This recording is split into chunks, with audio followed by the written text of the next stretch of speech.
प्रिय विद्यार्थियों, स्वागत है आपका हमारे YouTube चैनल में। और आज हम आप लोगों के लिए लाए हैं कक्षा अष्टमी की संस्कृत की पाठ्य पुस्तिका रुचिरा तृतीय भाग में प्राप्त चतुर्थ पाठ सदैव पुरतो निधि चरणम के समस्त प्रश्नोत्तर एवं संबंधित व्याकरण बिंदुओं का ज्ञान। आइए प्रारंभ करते हैं। दूसरा प्रश्न, अधोलिखिता नाम प्रश्नानाम उत्तराणि एकपदेन लिखत। निम्नलिखित प्रश्नों के उत्तर एक शब्द में दीजिए। स्वकीयम साधनम किम भवति। कवि के अनुसार हमारा स्वयं का साधन क्या होता है। उत्तर बलम, अर्थात हमारा बल, हमारा आत्मबल, हमारा आत्मविश्वास ही किसी कार्य को करने का हमारा प्रधान साधन होता है।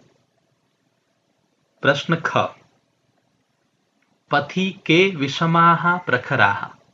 कवि के अनुसार हमारे मार्ग में ऐसा क्या है, ऐसी कौन सी वस्तुएं हैं जो विषम है, अर्थात असमानताओं से, बाधाओं से युक्त हैं और प्रखर हैं, तीखी हैं, नुकीली हैं, अर्थात पाषाणाः। पाषाण अर्थात पत्थर। यहाँ पत्थर का अर्थ उन विशेष समस्याओं से है जिनके कारण हम सफलता को प्राप्त नहीं कर पाते हैं। प्रश्न ग, सततम किम करणीयम। कवि के अनुसार हमें निरंतर क्या करना चाहिए। उत्तर ध्येय स्मरण, हमें निरंतर अपने ध्येय का, अपने लक्ष्य का स्मरण सदैव करते रहना चाहिए। प्रश्न घ, एतस्य गीतस्य रचयिता कः। सदैव पुरतो निधेहि चरणम, इस गीत के रचनाकार कौन है। उत्तर डॉक्टर श्रीधर भास्कर वर्णेकर। पांचवा प्रश्न, सह कीदृशः कविः मन्यते। वे अर्थात डॉक्टर श्रीधर भास्कर वर्णेकर कैसे कवि माने जाते हैं। उत्तर राष्ट्रवादी कवि। उन्हें राष्ट्रवादी कवि इसलिए कहा जाता है क्योंकि उन्होंने देशभक्ति की भावनाओं से ओतप्रोत संस्कृत काव्यों की रचना की है। प्रश्न 3, सामने आपको मंजूषा में एक बॉक्स में कुछ क्रियापद दिखाई दे रहे हैं। इन क्रियापदों में से उपयुक्त क्रियापद चुन करके रिक्त स्थानों की पूर्ति करें। पहले जानते हैं इन क्रियापदों के अर्थ।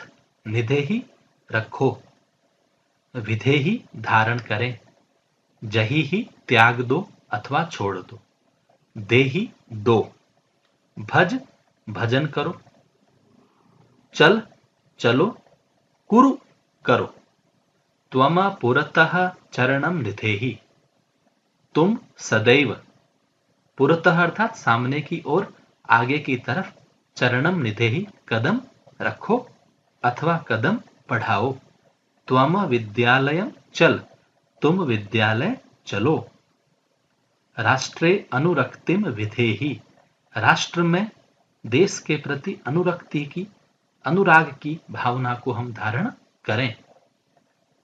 मह्यम जलम देहि, मुझे जल दीजिए अथवा दो, मूढ़ मूर्ख व्यक्ति, जही ही धन आगम तृष्णाम, धन आगम तृष्णाम जही ही, धन के आने की तृष्णा को, इच्छा को अथवा चाह को त्याग दो, छोड़ दो। भज गोविंदम, गोविंद का भजन करो, ईश्वर का ध्यान करो। सततम ध्येय स्मरणम कुरु, निरंतर अपने लक्ष्य का, अपने ध्येय का स्मरण करें।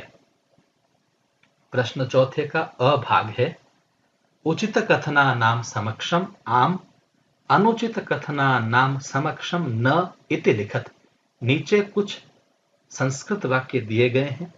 इनमें जो वाक्य सही हैं उनके सामने आम अर्थात हाँ लिखिए, और जो गलत हैं उनके सामने न अर्थात नहीं लिखिए। पुरतः चरणम निधेहि, आगे की ओर, सामने की ओर कदम बढ़ाएं। आम, हाँ।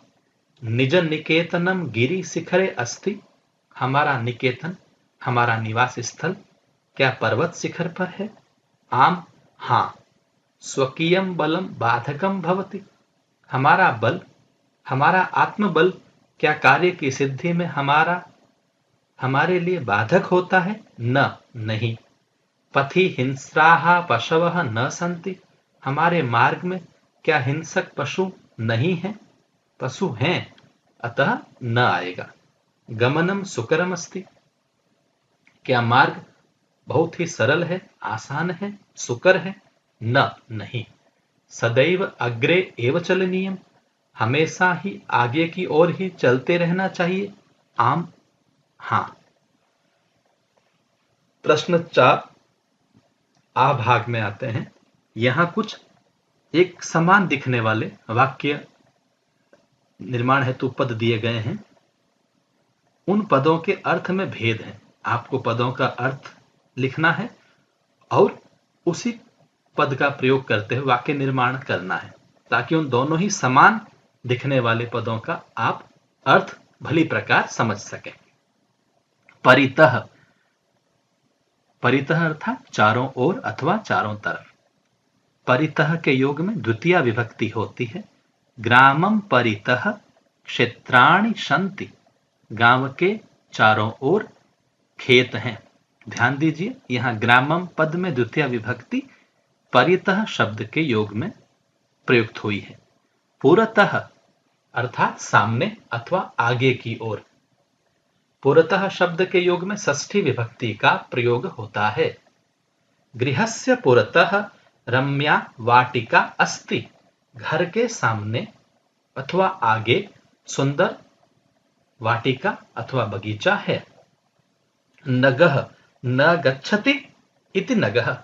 जो गति नहीं करता है, जो स्थिर रहता है, उसे नग अर्थात पर्वत कहते हैं। हिमालयः विशालतमः नगः अस्ति। हिमालय सबसे विशाल पर्वत है। नागः सांप। सह तत्र एकम नागम अपश्यत। उसने वहां एक सांप को देखा। आरोहणम चढ़ना। सह पर्वत आरोहणम करोति। वह पर्वत पर चढ़ाई करता है।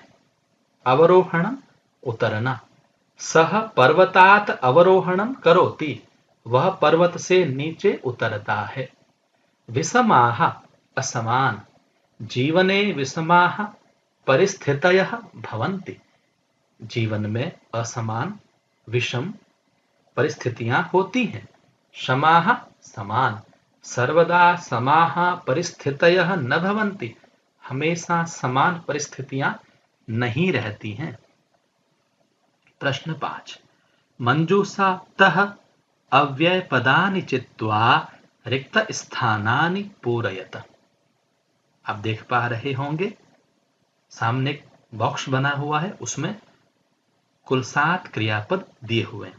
इन 7 क्रियापदों में से उपयुक्त क्रियापदों का प्रयोग करते हुए रिक्त स्थानों की पूर्ति करनी है। पहले हम जानते हैं इन अव्यय पदों के अर्थ। एव अर्थात ही, खलु निश्चित रूप से अथवा क्या, तथा, तथा अर्थात वैसे अथवा और, परितः चारों ओर, पुरतः आगे की ओर, सामने की ओर, सदा हमेशा, विना बिना। विद्यालयस्य पुरतः एकम उद्यानम अस्ति। विद्यालय के सामने एक उद्यान अर्थात बगीचा है। सत्यम एव जयते। सत्य ही जीतता है। किम भवान स्नानम कृतवान खलु। क्या आपने स्नान कर लिया है? निश्चित रूपेण स्नान कर लिया है। सह यथा चिंतयति तथा आचरति। वह जैसा चिंतन करता है, जैसा विचार करता है, वैसा ही आचरण करता है। ग्रामम परितः वृक्षाः सन्ति। गांव के चारों ओर पेड़ पौधे हैं। विद्याम विना जीवनम वृथा। विद्या के बिना जीवन व्यर्थ है, बेकार है। सदा भगवंतम भज। हमेशा ईश्वर का भजन करो। प्रश्न 6, विलोम पदानि योजयत। पुरतः सामने की ओर, आगे की ओर, पृष्ठतः पीछे की ओर, स्वकीयम अपना स्वयं का, परकीयम पराया दूसरे का, भीति भय डर, साहस साहस हिम्मत, अनुरक्ति अनुराग प्रेम, विरक्ति विराग, गमनम जाना, आगमनम आना। प्रश्न 7 का भाग अ, लट लकारेभ्यः लोट विधिलिंग लकार पदानाम निर्माणम कुरुत। यहाँ लट लकार अर्थात वर्तमान काल के कुछ क्रियापद दिए हुए हैं जो कि प्रथम पुरुष अथवा मध्यम पुरुष अथवा उत्तम पुरुष से संबंधित हैं और अलग अलग वचन में प्राप्त हैं। कोई क्रियापद एक वचन में है, कोई द्विवचन में, कोई बहुवचन में। हमें जो क्रियापद लट लकार के जिस रूप में प्राप्त है उसी का लोट लकार में उस पुरुष और वचन में और विधिलिंग लकार के उसी पुरुष और वचन में जो रूप बनता है वह लिखना है। आइए जानते हैं। पठति, पठ धातु लट लकार वर्तमान काल, ये प्रथम पुरुष एक वचन का रूप है। लोट लकार आज्ञा अर्थ में रूप हुआ पठतु अर्थात पढ़ो। विधिलिंग लकार में रूप हुआ पठेत, पढ़ना चाहिए अथवा पढ़ें। खेलसी, खेल धातु लट लकार मध्यम पुरुष एक वचन का यह रूप हुआ। अर्थ हुआ तुम खेलते हो अथवा तुम खेलती हो। लोट लकार में खेल, तुम खेलो। विधिलिंग में खेलई ही, तुम्हें खेलना चाहिए। खाद धातु लट लकार प्रथम पुरुष बहुवचन का रूप है खादंती, अर्थात वे सब खाते हैं। लोट लकार खादंतु, वे सब खाएं। विधिलिंग लकार खादेयुहु, उन सभी को खाना चाहिए। पा धातु पीने के अर्थ में, इसका लट लकार उत्तम पुरुष एक वचन का रूप है पिबामी, मैं पीता हूं अथवा मैं पीती हूं। लोट लकार में पिबानी, मैं पीऊं, और विधिलिंग लकार में पिबेयम, मुझे पीना चाहिए। हस धातु लट लकार प्रथम पुरुष द्विवचन का रूप है हसतः, वे दोनों हंसते हैं। लोट लकार में हसताम, वे दोनों हंसे। विधिलिंग लकार हसेताम, उन दोनों को हंसना चाहिए।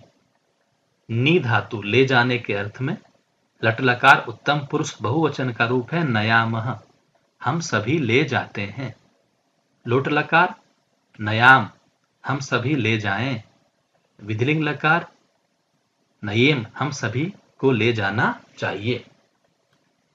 अब जानते हैं इस पाठ के अभ्यास माला में प्राप्त अंतिम प्रश्न, 7वें प्रश्न के आ भाग का उत्तर।